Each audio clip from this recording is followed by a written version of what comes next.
Yes, a very good afternoon to all. In the last lecture, we had discussed about Human Genome Project. Just an introduction, brief introduction has been completed. We move to the uh, methodologies related to this Human Genome Project.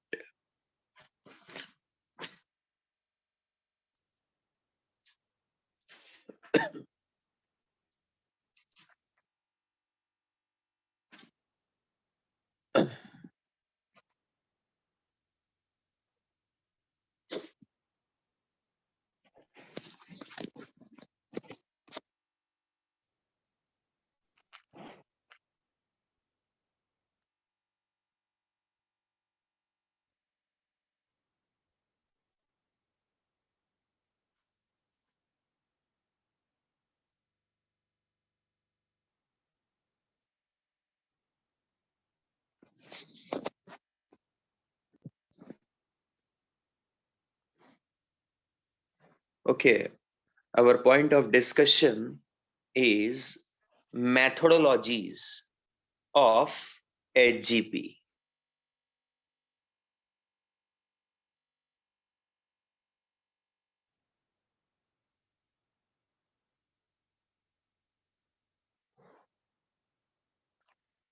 See, if you understand what is the task of HGP, what is the objective of HGP, then only you can understand its methodologies.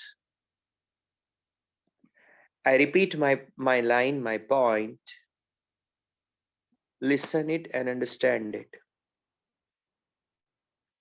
If you understand the objective of HGP, Human Genome Project, in one line, what is to be done in HGP, then you can understand how it is to be done. So can any one of you describe in one line what is to be done in HGP?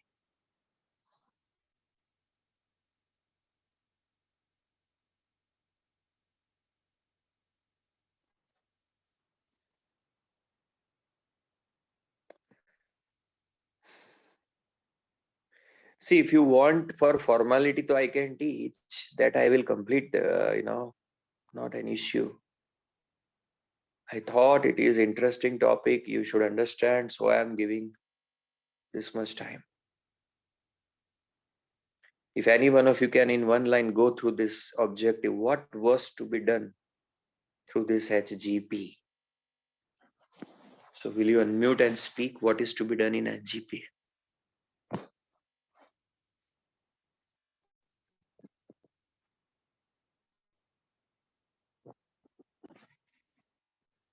Okay, you have decided not to respond. That's your choice. Can't help. HGP was about revelation of human DNA base pair sequence. Whatever DNA is there, 3 into 10 raised to 9 base pair long DNA spreaded over 23 chromosomes constituting human genome.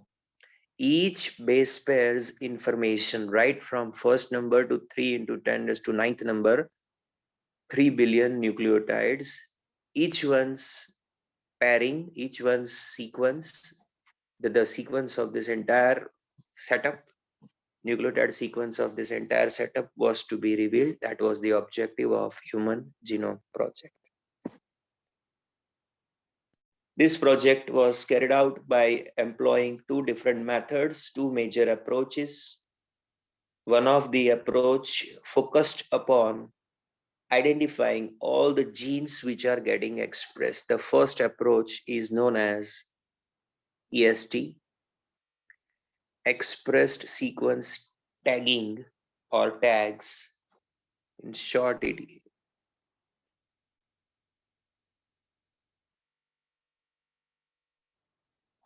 expressed sequence tags. It's about revealing the information nucleotide sequence of only those portions of DNA which act like a gene. For example, if there is a DNA is always in a continuity as a one strand of a DNA. Within that strand, let's say that certain portion is a gene number 1, certain portion is a gene number 2, certain portion is a gene number 3. So, although the DNA is a continuous structure, the genes are not in a continuity immediately one after the other. Between the successive genes, there can be portions which may be having no information as a gene structure. They may not be working. They may be just a part of DNA, but not behaving as a gene like that. So imagine if you reveal the information of only these portions, those which are acting as a gene, and they make mRNAs. Using these mRNAs, you can work out what is the sequence of nucleotides or in these parts of DNA, the parts which are behaving as gene. So that is called as expressed sequence tagging. Look at this one. Symbolic information has been given. As you can see that there is a continuous DNA having genes such as 1, 2, 3, 4, 5. As you can see, in between parts are not getting expressed. Gene 1 is making its mRNA, gene 2 is making, so virtually every gene which is functional will make its mRNA. The mRNAs are collected, all possible mRNAs are collected from the cell. And from this mRNA, using reverse transcriptase, I'm sure you are aware of reverse transcriptase. AIDS and other retroviruses which have a RNA genome, when they introduce their ssRNA into the host cell, along with that, they introduce the reverse transcriptase, which will use the cellular machinery and prepare DNA from that RNA. Normally DNA में से RNA prepare होता है जिसको transcription कहते हैं. Here RNA will be the source to make DNA. Hence you call it as the reverse transcription. As you can see, अगर RNA पे है ACGU CGA, तो उसका complementary DNA का single strand जो होगा ssDNA, that will be having, just a minute, that will be having TGCA-GCT. So basic idea is that only those genes which are expressing themselves, their information, their sequence of nucleotides you can reveal in this technique. This technique is called as expressed sequence tagging. The second approach is much more comprehensive, but very complicated, elaborated, laborious one. This approach is identified first of all as sequence annotation. It is known as sequence annotation. See, this is the blind approach. Bottom line, simply we got to sequence the entire set of genome, entire 3 into 10⁹ base pairs, whether they belong to the coding parts or they belong to in between non-coding parts. I'm not talking about exon introns. That concept comes within the gene. I'm going beyond that. If this is the functional gene, this is another gene, this is third gene, this is the fourth gene, this is the fifth gene, sixth gene, seventh gene. So definitely there is a portion in between this one. What about this yellow portion? What's the speciality of this yellow portion? It's not a part of gene. It's not a part of gene. अच्छा, ये जो red में blocks है वो jeans है. हाँ, उनमें भी एक्सॉन इंट्रॉन तो होता है. So within them also certain portion will be intron, certain portion will be exon alternately arranged. But I am talking about portion of DNA which is between two back-to-back consecutive genes, that is the literally non-gene area. So this approach believed that we shouldn't focus exclusively on the gene portion of the genome. We should focus upon every portion of the genome, entire portion of the entire content of the genome. So sequence annotation is about revealing the whole information of the genome. In this, there are different steps. Step number 1, restriction fragmentation.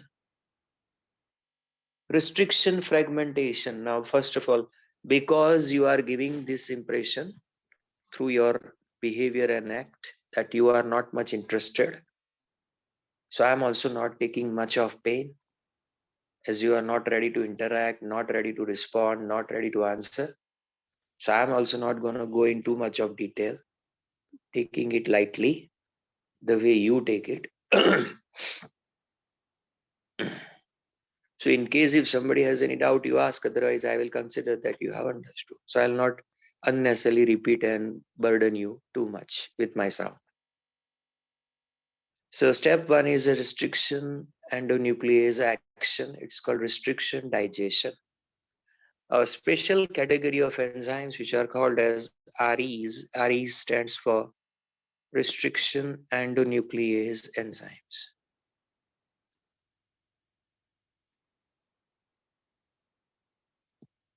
These are the special category of enzymes. They are almost like a scissors, which can cut the DNA at specific positions. When you apply the DNA, this whole one continuous fragment of the DNA, one whole continuous strand of the DNA rather, is getting fragmented into pieces and parts over there. So step 1, this process of breaking up of the DNA into fragments by application of restriction endonuclease enzyme is called as restriction digestion. Second step,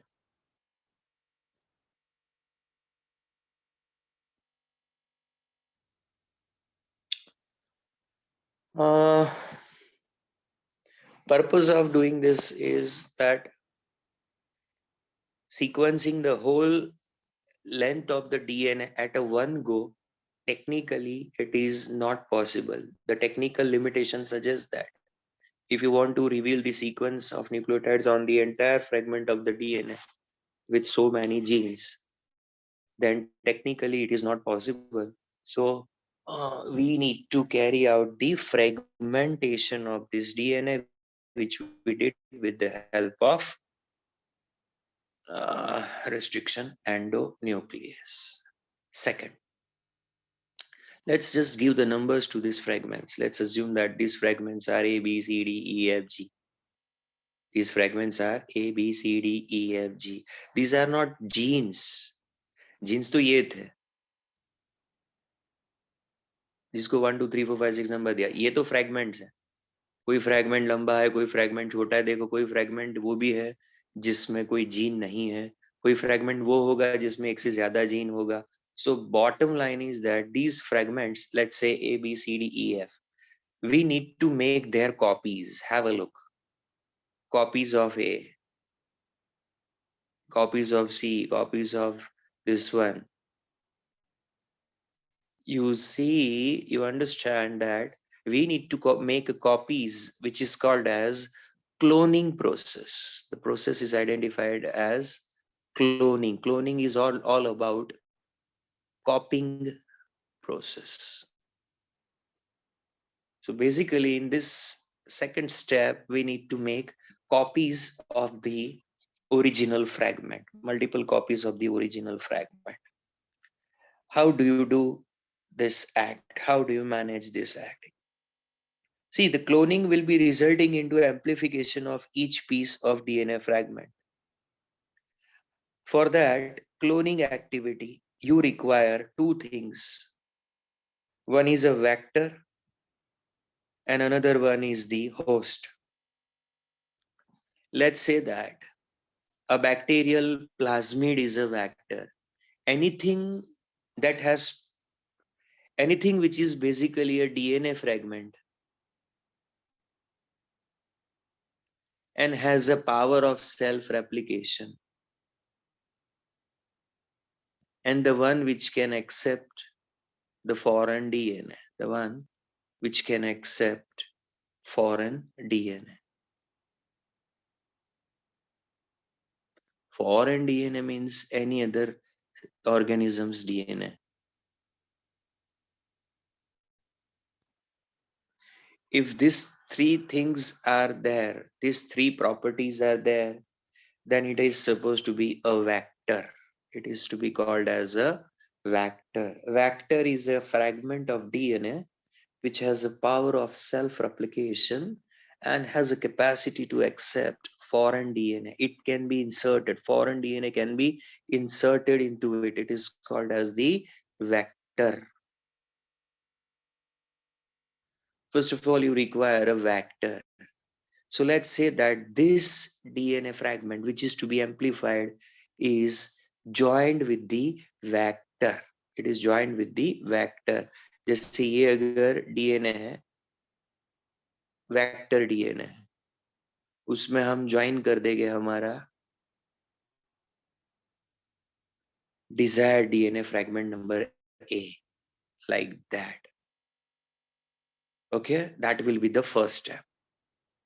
Then this vector which is carrying the desired DNA. Now what could be the vector? So vectors naturally occurring plasmids भी होते हैं vector, या फिर artificially synthesized DNA fragments भी होते हैं which will act as the vector. The common vectors that were used in case of HGP while carrying out amplification of these fragments of DNA, they were BAC and YAC. BAC is a bacterial DNA. It's called bacterial artificial chromosome. YAC is a yeast DNA. It's called yeast artificial chromosome. BAC and YAC जैसे vector के अंदर join कर दिया desired DNA को, the fragments of DNA को, which are to be multiplied. ऐसे DNA, combined DNA को कहते हैं recombinant DNA. देखो, BAC as a vector and the DNA fragment of interest, together they should be joined to make what is called as rDNA. rDNA stands for recombinant DNA. So you are recombining the two DNA, that is called recombinant DNA over there. Then this recombinant DNA needs to be introduced into the host cell. Let's say this E. coli cell is known as host cell. So in this E. coli cell, the host cell, you got to introduce that recombined DNA. Then after, whenever this E. coli host cell, which has accepted your recombinant DNA, let's say that it has multiplied. Let's say that it has multiplied. It has made its copies. Every time it makes its copy, our recombined DNA's copy is also prepared. Because in the recombined DNA, there is a vector. Vector has a power of self-duplication. So that self-duplicating vector, along with itself, it will also duplicate that desired DNA. Then this desired DNA और vectors are collected from this one. इसमें से vectors को निकाला जाएगा पहले बाहर,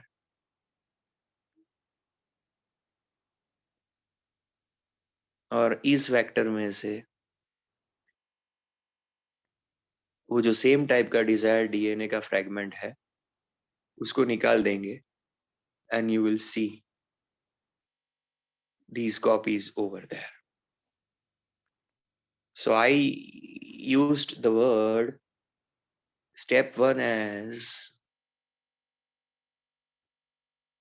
restriction digestion, and I use the word step 2 as amplification. Here is that method of amplification. take the desired DNA fragment to be amplified, join it with the vector DNA, get the recombinant DNA, introduce it into the host, let the host multiply. When host multiplies, the recombinant DNA multiplies. Take out the recombinant DNA, get the desired DNA fragments getting multiplied or amplified over there. Step 3,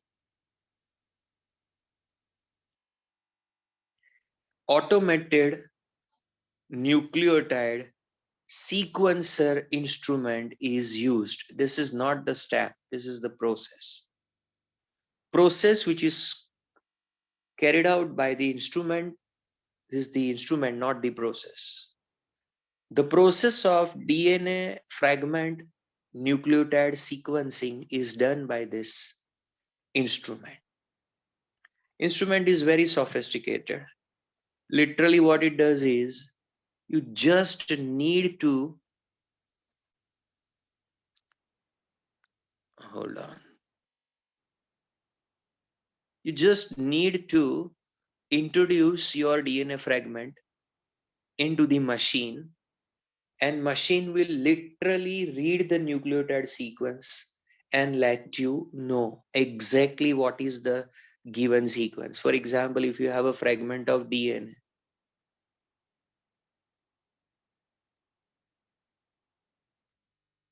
here these are various nucleotides identified by their bases. Basically, what is the identification of the nucleotide? It's base, because sugar and phosphate to remain same.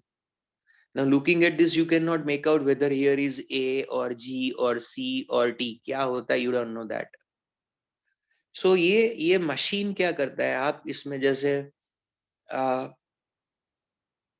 Literally it's like जैसे एक scanner है, तो उसके ऊपर आप एक page रखते हो, तो मॉनिटर पे आपको उस पेज का हर एक लाइन, हर एक वर्ड, हर एक सेंटेंस, हर एक लेटर क्लियर दिखता है कि क्या कौन सा लेटर है. Exactly like that. यहाँ पे तो क्या है कि पेज भी नहीं, पेज में तो जो है वही दिख रहा है यहाँ पे मॉनिटर पे. यहाँ पे तो डीएनए में कौन सी न्यूक्लियोटाइड है फ्रैगमेंट में, you don't know which is that nucleotide. That can be read by this equipment, this instrument over there. इसको न्यूक्लियोटाइड सीक्वेंसर कहते हैं, ऑटोमेटेड न्यूक्लियोटाइड सीक्वेंसर कहते हैं. आपका टेक्स्ट बुक का अगर रीडिंग करोगे तो you will come across name of one scientist parallelly to this topic. Name is Sanger.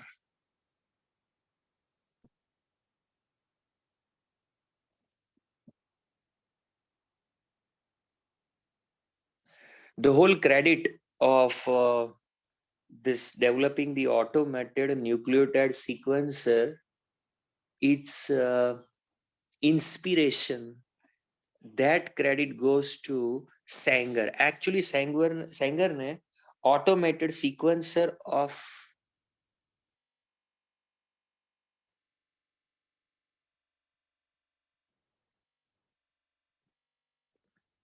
Amino acids prepare किया था. ये क्या था कि जैसे कोई एक अमाइनो एसिड की चेन है, you know that these are amino acids arranged in it, joined by peptide bond, but you don't know which one is which. Let's say first is which one, is it methionine, next is glycine, next is cysteine, क्या है वो किसी को पता नहीं है. तो सेंगर ने एक ऐसा इंस्ट्रूमेंट डेवलप किया था कि जिसमें आप सिर्फ ये पॉलीपेप्टाइड को डाल दो, you just introduce this polypeptide into that machine. और उसने ऐसा मशीन डेवलप किया था कि वो 1 by 1 उसके ऊपर जितने भी अमाइनो एसिड्स है उसके बारे में इंफॉर्मेशन दे देगा आपको, प्रिंट आउट होके निकल आएगा कि पहला ग्लाइसिन है, दूसरा this that that that that जो भी है. इस मशीन के ऊपर से इंस्पायर्ड होके साइंटिस्ट्स ने ऑटोमेटेड न्यूक्लियोटाइड रीडर या सीक्वेंसर डेवलप किया था. तो these sequences were then identified by this method, Frederick Sanger, had worked upon this also. Actually, the fragments were sequenced using the automated DNA sequencer that was worked on the principle of a method developed by Frederick Singer. देखो, जो मैंने text book में जो line है उसका meaning यही होता है कि फ्रेडरिक सेंगर ने जो टेक्निक डेवलप किया था amino acid sequencer in the protein, automated one, उसके बेस पे से उन्होंने automated nucleotide sequencer for the DNA prepare किया था.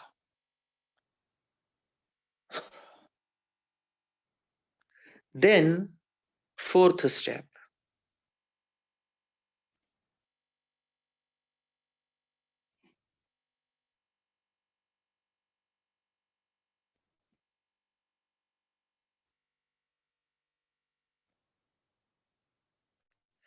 let's say that आपको एक बहुत ही ओल्ड लैंग्वेज का स्क्रिप्चर मिला, कोई बुक मिला. ओके, बुक में 100 पेजेस है. आपने हर एक पेज को निकाला, सेपरेट किया, फिर हर एक पेज की कॉपीज प्रिपेयर की, क्योंकि आपको पता है कि कभी एक फट गया तो परमानेंटली वो पीस कभी नहीं मिलेगा. सो आपने ऑलरेडी उसकी कॉपीज करके रखी. So each page is having 10 copies over there. फिर आपने हर एक में से एक कॉपी लेके उसको एक ऐसे मशीन में डाला जो उसकी लैंग्वेज को आपकी लैंग्वेज में कन्वर्ट करके, लेट्स से इंग्लिश में कन्वर्ट करके, कोई भी पुरानी लैंग्वेज थी, ओल्ड एंशियंट लैंग्वेज थी, कोड लैंग्वेज थी, उसको रिवील करके आपको वो कोड्स को डिकोड करके आपको इंग्लिश में आपको बता देगा कि फर्स्ट लेटर ये है, सेकंड लेटर ये है, थर्ड लेटर ये है, ऐसा करके आपको पूरा सीक्वेंसिंग कर दे. ओके, और ऐसे आपके पास 100 पेजेस रेडी हो जाए. Page number 1, page number 2, page number 3 का इंफॉर्मेशन ऐसा रेडी हो जाए. फिर आप उन हर पेज को सीक्वेंस में अरेंज करते हो. पहला पेज फर्स्ट हो, फिर उसके बाद दूसरा पेज हो, फिर थर्ड नंबर वाला पेज. आपको पता है ना, जैसे इधर फ्रेगमेंट्स को number A B C D दे दिया था. सो आप जब सीक्वेंसिंग करेंगे, फिर उसके बाद एक के बाद दूसरे की सीक्वेंस को ज्वाइन करते जाएंगे कि ये फ्रेगमेंट 1, क्योंकि डीएनए तो कंटिन्यूटी में होता है. कन्वीनियंस के लिए हमने उसको फ्रेगमेंटेड करके उसका सीक्वेंस रिविलेशन किया. बाद में तो ये फ्रेगमेंट्स को एक दूसरे के साथ अल्टीमेटली ज्वाइन ही करना है ना. सो फ्रेगमेंट्स नहीं ज्वाइन कर रहे हैं, उनकी जो सीक्वेंस मिल रहे हैं उनको ज्वाइन कर रहे हैं. ओके, तो जैसे मैंने कहा ना, वो पेजेस को आप फिर रिवीलिंग के बाद में ज्वाइन कर दो, तो वो 1 to 100 को सीक्वेंस में ज्वाइन करो ना, फिर आप उसको स्टेपल करो, उसको बंच बना दो. तो that is how what they did is, you had a continuous DNA with that information of nucleotide sequence. You fragmented that DNA. You multiplied each copy. Then through the automated sequencer, you worked out there each segment's information you worked out. And then you joined these informations and made a continuous sequence of nucleotides on that DNA. ऐसे 23 segments of or fragments of DNA, fragment नहीं, strands of DNA, उनकी information को reveal किया गया इस तरीके से, in this manner.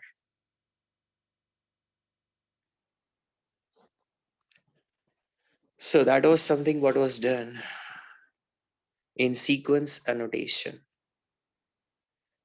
फिर एक issue आता है जो last step है पूरे process का. ये जो continuity में है sequence, उसमें ये तो पता चलेगा कि इधर ए है, जी है, सी है, टी है, क्या सीक्वेंस है, वो तो पता चलता रहेगा. But annotation was done. Sequencing is one thing, annotation is another thing. What is an annotation? Any idea? Annotation का meaning क्या होता है?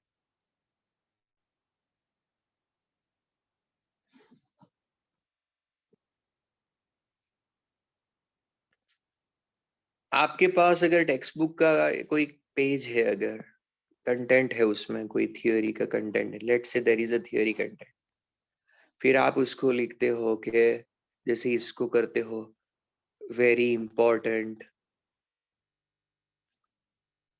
देन इसको करते हो इम्पोर्टेंट फॉर एग्जाम, फिर आप इसको अंडरलाइन करके उसका फुल फॉर्म लिखते हो, या बेस पेयर लिखा है तो वहां पे लिखते हो base pairs less than 2% genome means इसका डेफिनेशन कहीं पे लिखा हो आपने। ये सब जो करते हैं ना रिमार्क्स, इनको एनोटेशन कहते हैं, इनको एनोटेशन कहते हैं। I hope now you have understood what is annotation. एक रनिंग सीक्वेंस है किसी की नंबर्स की या लेटर्स की in the form of sentence और फिगर्स और जो भी है, उसके पार्ट्स को आप अंडरलाइन करो, एनसर्कल करो, हाईलाइटेड करो, कोई स्पेसिफिक रिमार्क्स उसके लिए लिखते हो, that is called as annotation process. उन्होंने क्या किया कि डीएनए का एक सीक्वेंस जो भी रेडी हो गया कि let's say that chromosome number 1, उसके ऊपर डीएनए का एक सीक्वेंस है ये,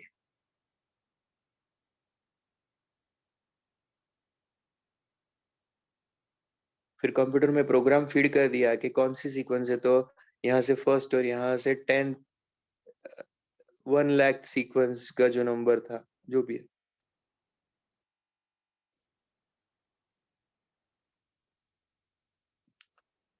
तो आपको अगर कंप्यूटर में एंट्री करोगे, तो मैंने बोला था आपको computational programs were created which can show कि भाई chromosome number 1 what are the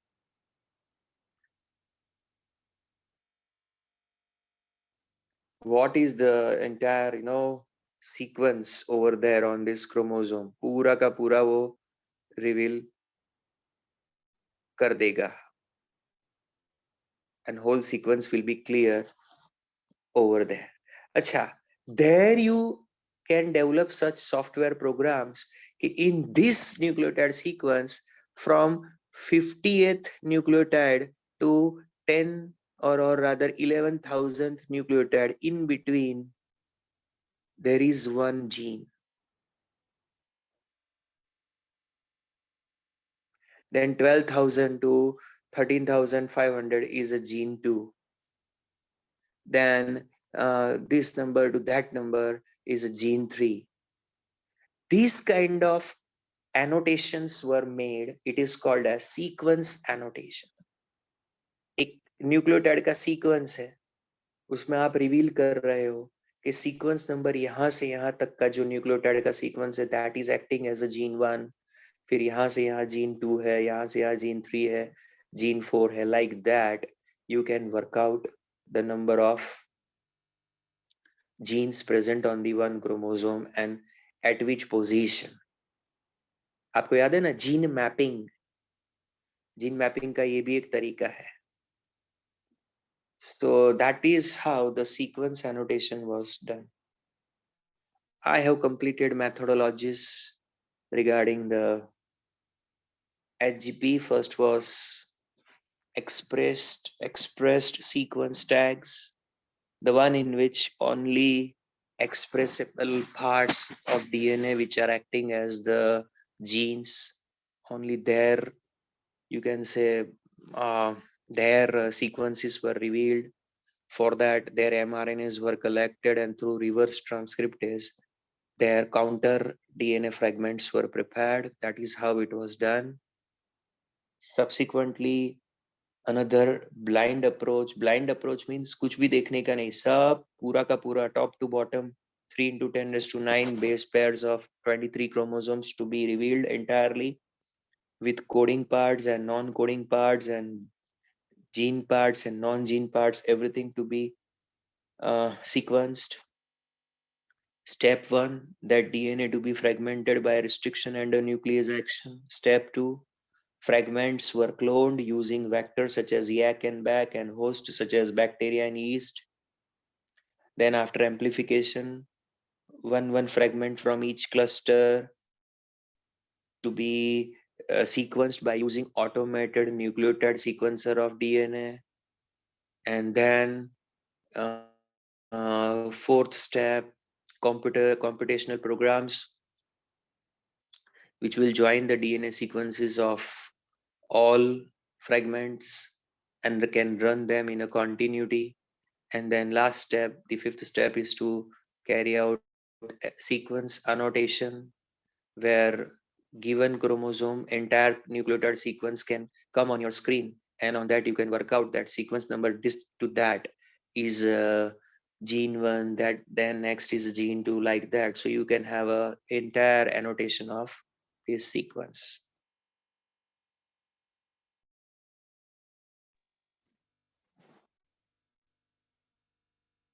The sequence of chromosome 1 was completed in May 2006, and it was the last one out of the 24 chromosomes studied over there. Interesting matter that they had to study the human genome.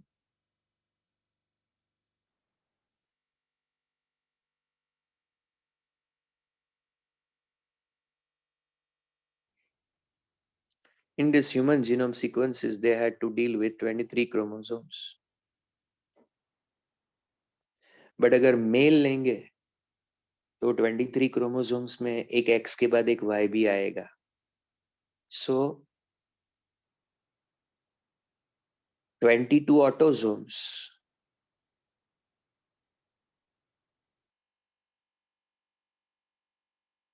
जो mail या female में similar pattern में available होता है, and 2 are the sex chromosomes.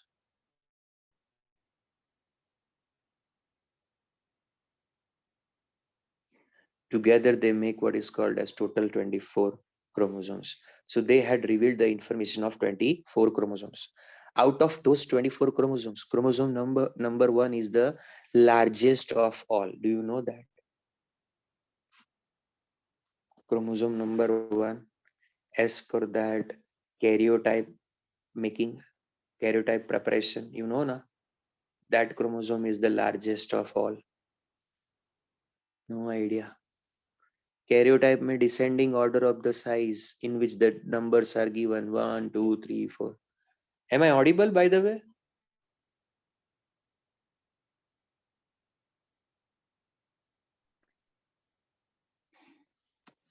So at least ये लिखा गया, am I audible? So in that case, the chromosome number 1 was the longest one with the maximum number of base pairs. So it took a bit more time compared with the others. So let's say they have a 24 teams. Each team was given one chromosome sequence revelation task. So chromosome number 1 being the largest of all, it would have taken the maximum time. So each sequence was actually revealed by 2006. ऐसा.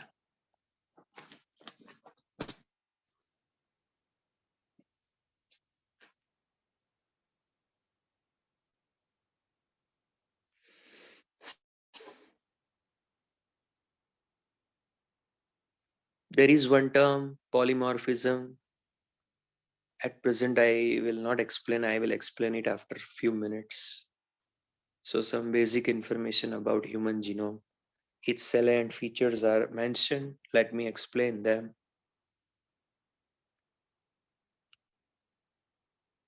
The salient features of human genome.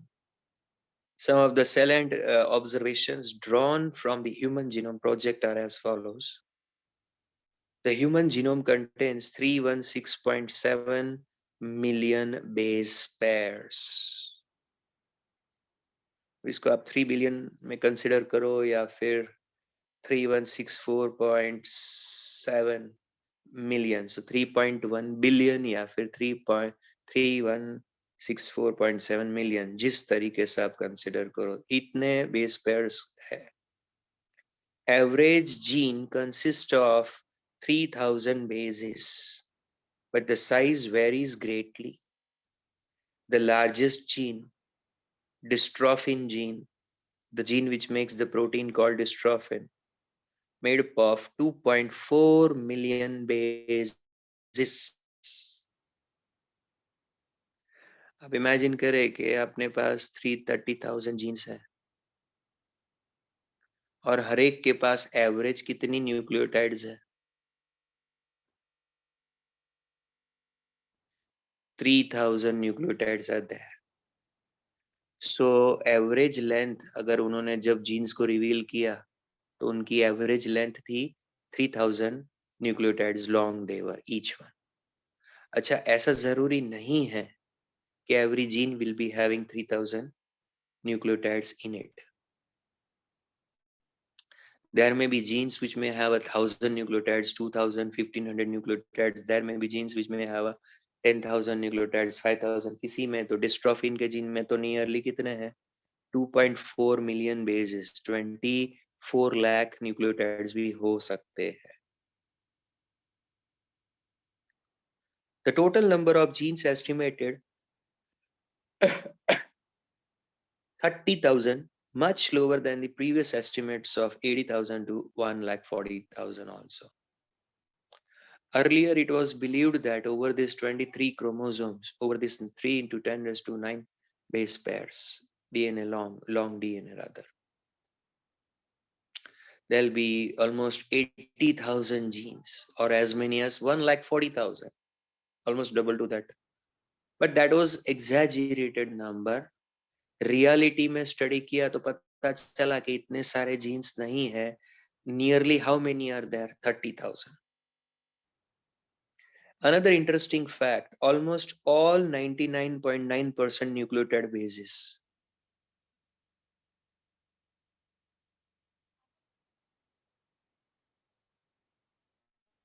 इसका 99.9% जो sequence है, that is same in all humans.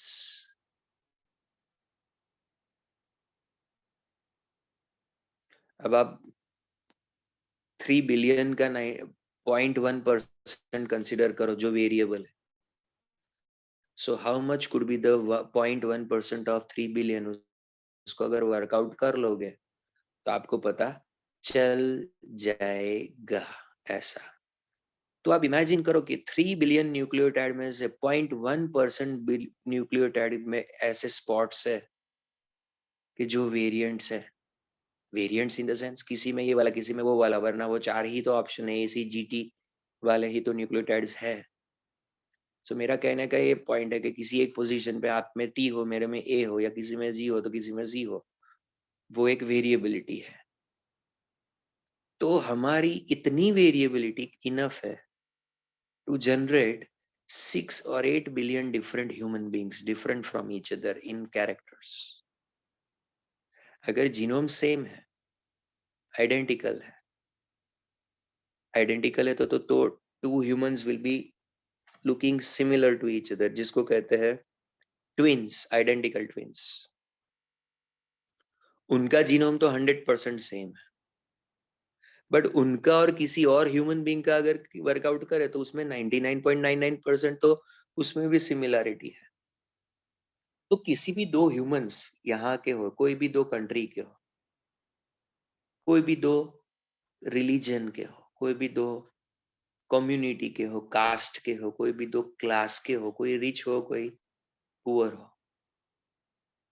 उसमें कितना similarity होता है? 99.9%. तो difference कितना होता है? 0.1, which is enough to make any two persons different from each other. The functions are unknown for over 50% of the discovered genes. उन्होंने शायद 15,000 जीन्स के बारे में इंफॉर्मेशन गैदर कर ली है कि what is the role of this gene, that gene. ऐसे 50% genes from the total identified 30,000, तो 15,000 के बारे में इंफॉर्मेशन क्लियर है.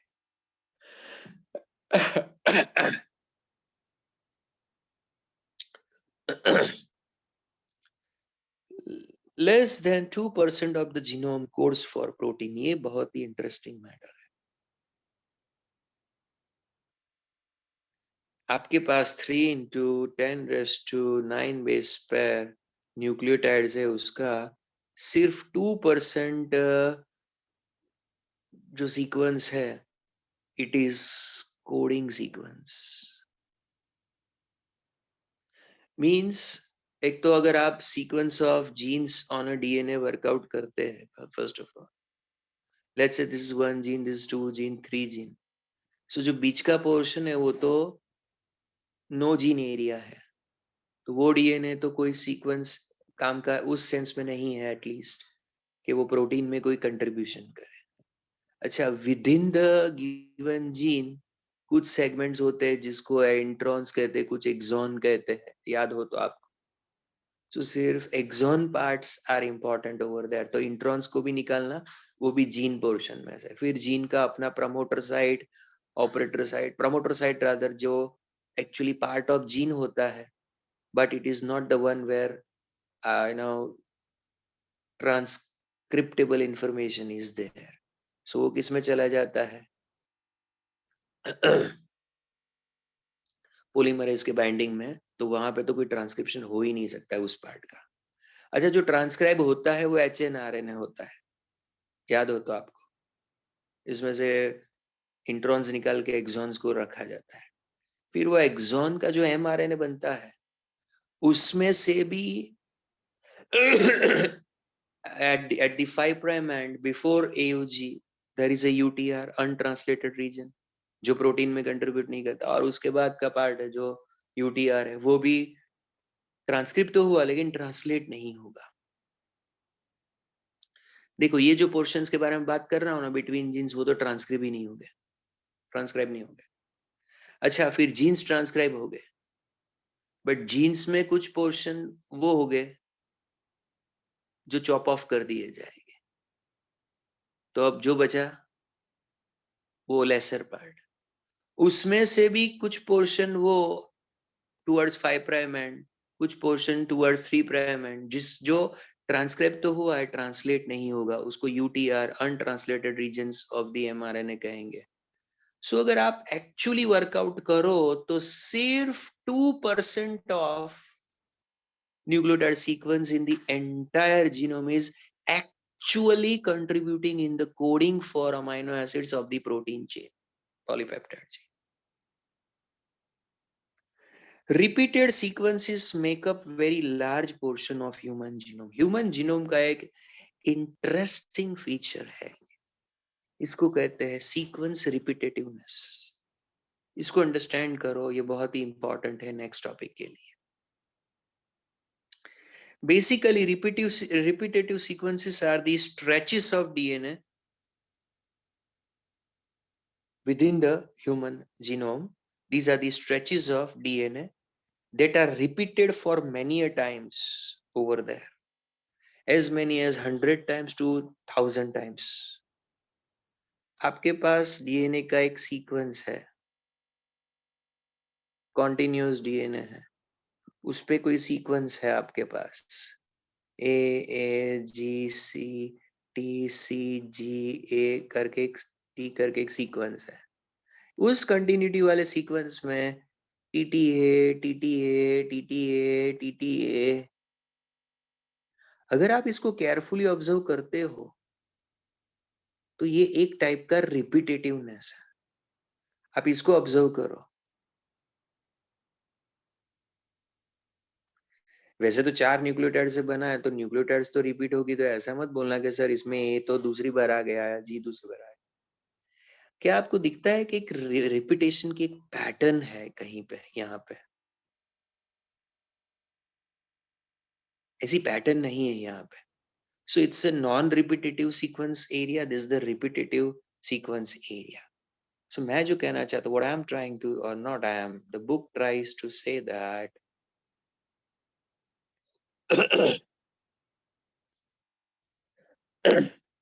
repetitive sequences are the stretches of DNA sequences found within the genome. हमारा जो continuous DNA है 3 into 10⁹ base pair का एक long DNA, 2.2 meter long DNA, cut out into 23 parts, one in each chromosome. उसका बहुत सारा portion, large part of it is having sequence repetition in it. ऐसा नहीं कि न्यूक्लियोटाइड रिपीट हो रहा है, एक न्यूक्लियोटाइड का एक पर्टिकुलर पैच रिपीट हो रहा है उस portion. These are having no direct coding function. इनका कोडिंग रीजन में जनरली इतना ज्यादा प्रेजेंस नहीं है, मोस्टली ये नॉन कोडिंग एरियाज में ज्यादा डोमिनेटली अवेलेबल है, but they shed light on chromosome structure, dynamics and evolution. उनकी वजह से क्रोमोसोम स्ट्रक्चर को अच्छे से अंडरस्टैंड किया जाता है और उसके जो डायनामिक्स है क्रोमोसोमल स्ट्रक्चर के वो अंडरस्टूड किए जाते हैं, और इनका कुछ इवोल्यूशनरी सिग्निफिकेंस है जो हम बाद में देखेंगे। Chromosome number 1 has the highest number of gene, that is 2968। वैसे भी मैंने आपको इन्फॉर्म किया है कि chromosome 1 is the largest of all. Chromosome number 1 is the largest of all with the longest DNA compared with the other 22 chromosomes over there, and it carries maximum number of genes, 2968 total.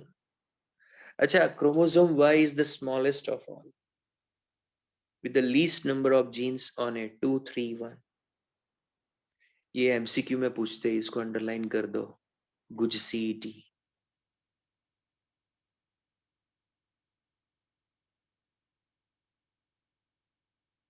बोलो, आप बोल सकते हो मैंने क्या किया इधर? Annotation किया मैंने।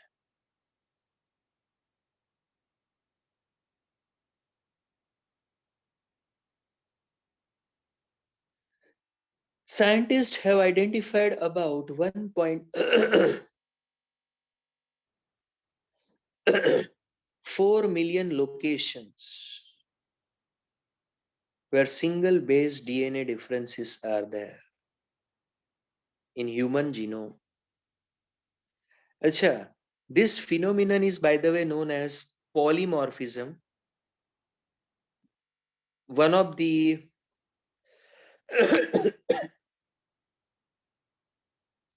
feature polymorphism क्या होता है?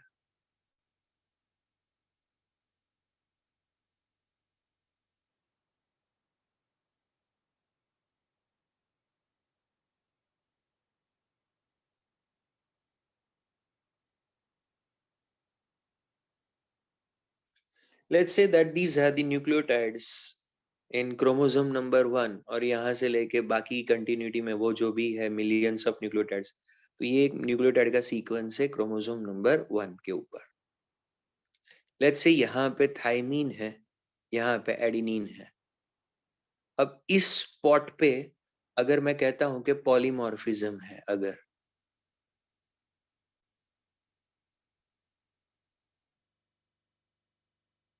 तो ह्यूमन बीइंग्स में ये स्पॉट के ऊपर न्यूक्लियोटाइड्स में वेरिएबिलिटी हो सकती है। किसी में यहाँ पे ए हो तो फिर टी होगा, या किसी में जी है तो सी होगा, सी है तो जी होगा, और यहाँ पे टी है तो ए है। तो इस पोजीशन पे जो डिफरेंट ऑप्शंस अवेलेबल होते हैं वो यहाँ पे पॉसिबल है। अच्छा, ये वाली जो है बाकी की,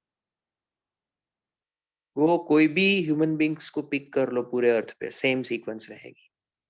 आई टोल्ड यू ना 99.9% सीक्वेंसेस आर सेम ना। You pick any one human from these 6 billion and these are the ones which will be similar in all those billion, 6 billion plus humans on the earth. उन सब का ये portion अगर मैं बोलता हूँ कि सिमिलर, तो इन सब में सिमिलरिटी, तो यहाँ पे अगर डिफरेंस है तो ये पार्ट वो है जिसमें 4 पॉसिबिलिटीज हो सकती है। ऐसा भी नहीं कि 1 बिलियन लोगों में 1 बिलियन डिफरेंस है, कि किसी में यहाँ पे टी है, किसी में यहाँ पे सी है या जी है, जो भी वेरिएबिलिटी है, ऐसे आप अंडरस्टैंड करो।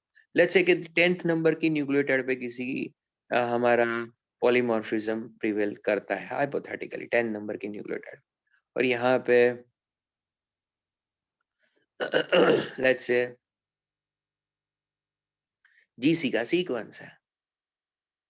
अगर हम कहते हैं कि इस नंबर की न्यूक्लियोटाइड पे इस particular spot with in the genome the given nucleotide can show polymorphism, means human beings में इस जगह पे 4 ऑप्शन है, कहीं पे जी होगा, कहीं पे सी होगा, किसी में टी होगा, किसी में ए हो सकता है। अच्छा, बाकी की न्यूक्लियोटाइड तो के सेम, फिर 11 12 तो आप देखो कि कोई एक फिक्स्ड स्पॉट है विद इन द जीनोम। उन्होंने ऐसे स्पॉट्स को वर्कआउट कर लिया है। ऐसे कौन से स्पॉट्स है जहां पे पॉलीमॉर्फिज्म पॉसिबल है, और वो भी सिंगल न्यूक्लियोटाइड पॉलीमॉर्फिज्म पॉसिबल है, जिसको एसएनपीस कहते हैं। इसको क्या कहते हैं? S&P, single nucleotide polymorphism. इसका meaning those spots within the genome where one particular nucleotide can show variability in a human population. अच्छा, ये भी हो सकता है कि मेरे में यहाँ पे टी और जी है और आप में टी और सी हो, और किसी में सी एंड जी हो, या किसी में टी टी हो। तो आप देखो क्या क्या पॉसिबिलिटी है कि ऐसे कितने एसएनपीस फाइंड किए हैं उन्होंने ह्यूमन जीनोम में? 1.4 मिलियन। 1.4 million means 14 lakh.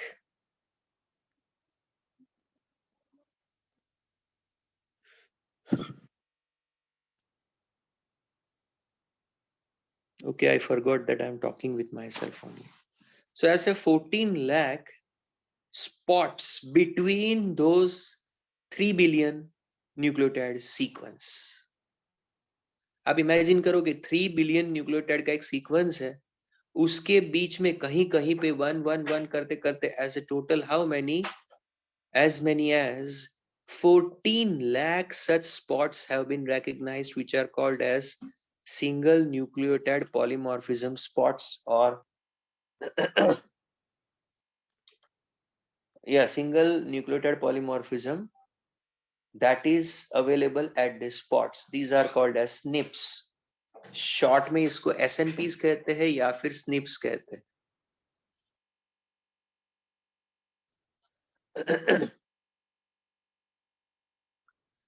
कौन से क्रोमोसोम पे कितने थाउजेंड्स एंड लैक्स ऑफ या 10,000s ऑफ ऐसे SNPs है, कौन से नंबर पे?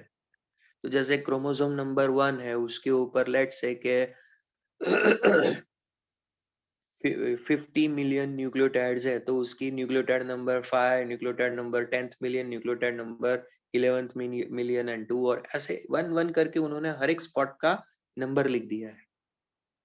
ऐसे 14 लाख स्पॉट्स को आइडेंटिफाई कर लिया है कि where there can be 4 different possible nucleotides prevailing in the population. किसी में A है तो किसी में G या T या C भी हो सकता है। तो बाकी के 99.9% न्यूक्लियोटाइड जो है, मेजोरिटी पार्ट इफ नॉट 90, वो वाला पार्ट है जो किसी भी 2 ह्यूमन में सेम सीक्वेंस होगा, कोई भी कंडीशन में वो चेंज नहीं हो रहा है। अच्छा, एक दूसरा पॉइंट के, किसी में ये 114 लाख में से मेरे और आप में किसी का 11 लाख स्पॉट्स पे सिमिलरिटी और बाकी के 3 लाख स्पॉट्स पे वेरिएशन, मेरा और किसी और का 12 लाख स्पॉट्स पे सिमिलरिटी और बाकी के 2 लाख स्पॉट्स पे वेरिएशन। सो ये मैटर चलता रहता है, ये वेरिएबिलिटी चलती रहती है। इसको ही कहते हैं पॉलीमॉर्फिज्म फिनोमेना। ऐसा ये बहुत ही इंपॉर्टेंट है जेनेटिक्स एंड मॉल बायो में, polymorphism. So you must understand, otherwise next topic will not be clear to you, that is regarding DNA fingerprinting. This information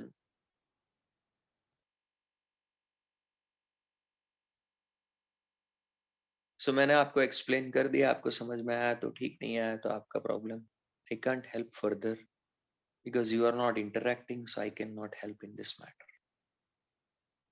This information promises to revolutionize the process of finding chromosomal locations for disease associated sequence and tracing human history. इसका human evolution से कुछ relationship है, इसका diagnosis, DNA based disorders के diagnosis में भी use हो सकता है। so much of opportunity and so much of you can say scope that is available in this prospectus is available in this field. So regarding that, there is a next topic, that is application and future challenges, page number 120. Deriving the meaningful knowledge from the DNA sequence will define research through the coming decades, leading to our understanding of biological systems. See, by revealing this information, you are understanding the crux of this life, the biological system and its functioning. Enormous task will require to expertise and creativity of tens of thousands of scientists from varied disciplines in both public and private sectors worldwide. ये जो करना है task, biological system का functioning understand करना है at molecular level, at genome level, by understanding, revealing this gene sequences. Lot of work is left in that, and for that we require manpower, the human resource, the scientists, the people of research category, and capability of working in the laboratories, and specialized in various fields. You don't need only biologists. There are certain problems of the biology which can be solved by mathematicians, by physicians, physics specialists, chemistry specialists are required in large number, more than the biologist at times. So you need people, research oriented people from different disciplines, that is required worldwide. Public sector में से, private sector में से, हर एक field में से चाहिए आपको.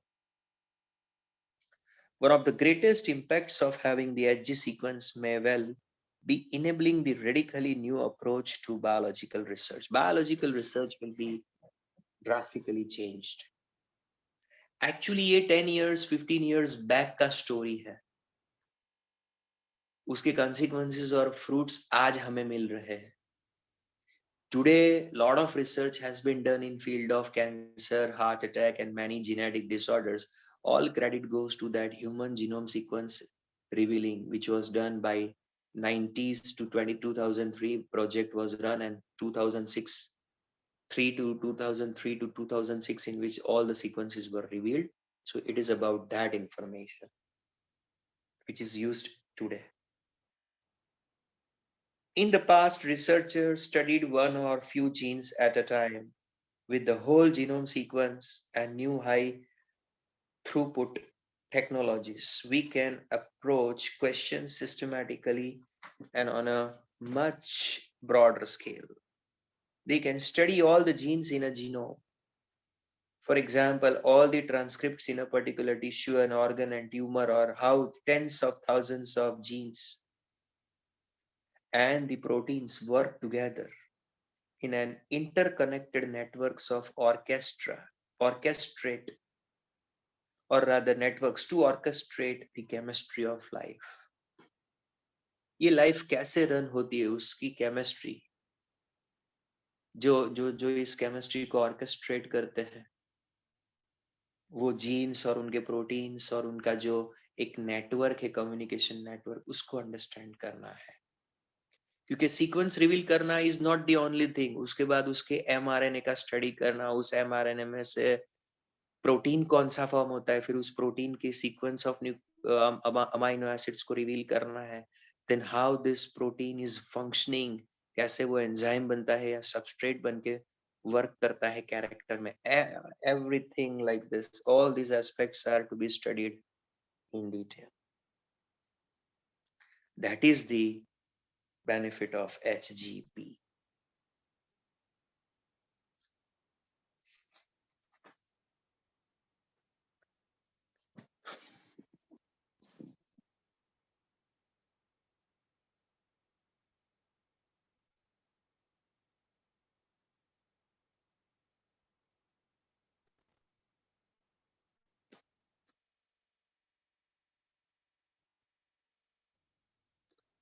Yes, I'm waiting for your this thing. If any question is there, then you can ask. Otherwise, I'll go to the next one. What else I can do?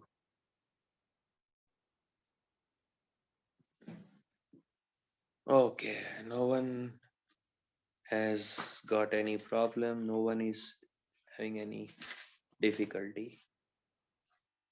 So let's go to another topic. Actually, another topic is lengthy, 30 minutes at a one go, which we do not have. We won't be able to complete that part. So I'm taking some other topics which are related to our content, NEET related है, important है और parallelly understand करने पड़ेंगे. So let me go through those informations over here.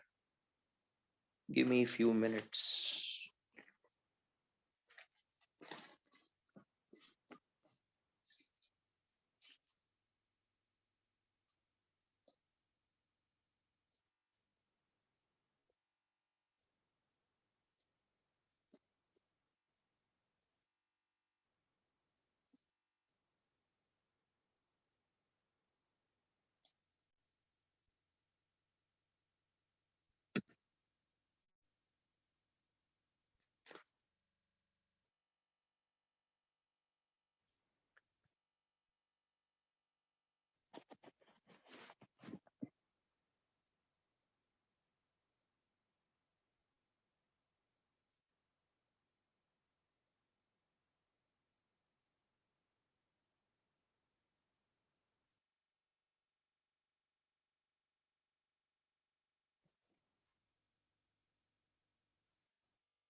SNRNA. SNRNA stands for small nuclear RNA. Small nuclear RNA. Small nuclear RNA, SNRNA. Okay. Also known as uRNA.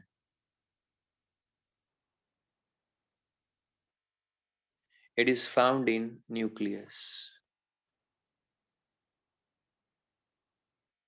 It helps in processing of HNRNA. आपको याद है ना, वो HNRNA processed होके mRNA form होता है. Do you remember that? Splicing of introns and joining of exons and capping and tailing and all that stuff. उसमें splicing में पर्टिकुलरली और ओवरऑल कहीं पे भी आरएनए स्प्लाइसिंग एक्ट, कहीं पे कोई भी पार्ट आरएनए का रिमूव करना है तो एसएनआरएनए प्लेस इंपॉर्टेंट रोल. इस एसएनआरएनए के साथ स्नर्प्स होते हैं.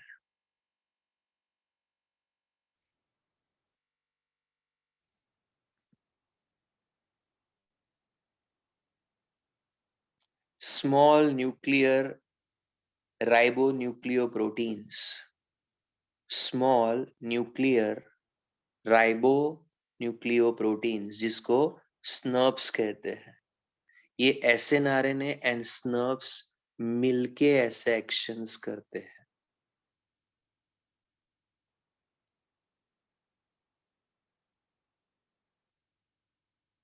आगे जाते हैं. आपने एक वर्ड सुना होगा, एडिनाइलेट. कहाँ पे सुना है?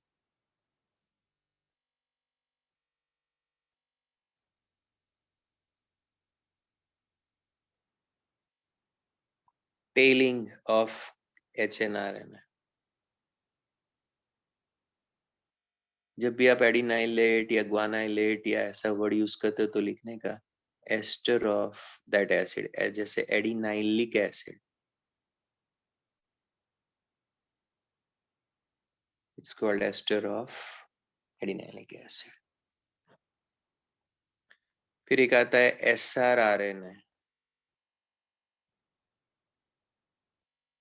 Signal recognition particle RNA. They help in sorting out the proteins after synthesis.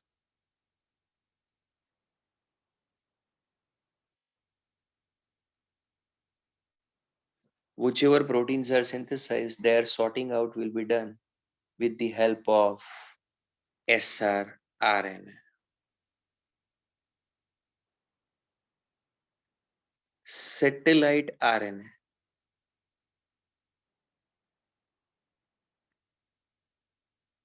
also known as virusoids, small RNA found in plants, encapsulated, जैसे वायरस जैसे लगते हैं, inside the capsid, जो वायरस जैसे लगते हैं, ऐसे आरएनएस को सैटेलाइट आरएनएस भी कहते हैं.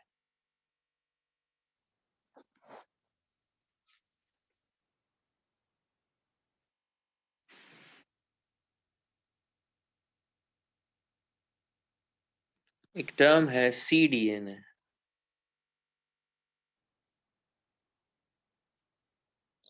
इसको कहते हैं complementary DNA.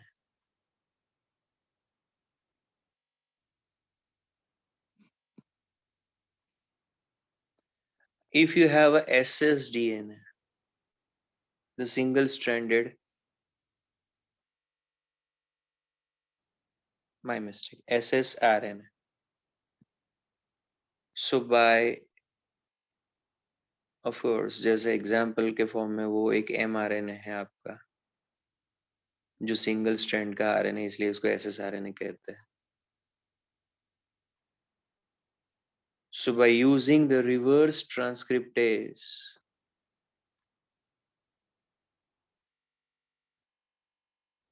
you can make ssDNA. Of course, उस डीएनए में से फिर आप दूसरा स्ट्रैंड कॉम्प्लीमेंट्री कर सकते हो. इसको cDNA भी कहते हैं. This is also identified as a cDNA, complementary DNA. इसको याद रखना. एक्चुअली ये तो आगे स्टडी में भी आएगा, नीट से भी ज्यादा. आई मीन बाकी सब तो सिर्फ नीट के लिए, तो थियोरी में एक चैप्टर में आएगा आगे. So that's how it is important.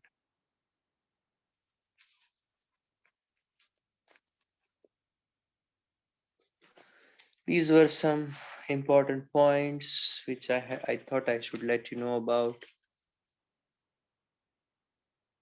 I have completed from my side today's work. If you have any question, you ask. If no, then you leave.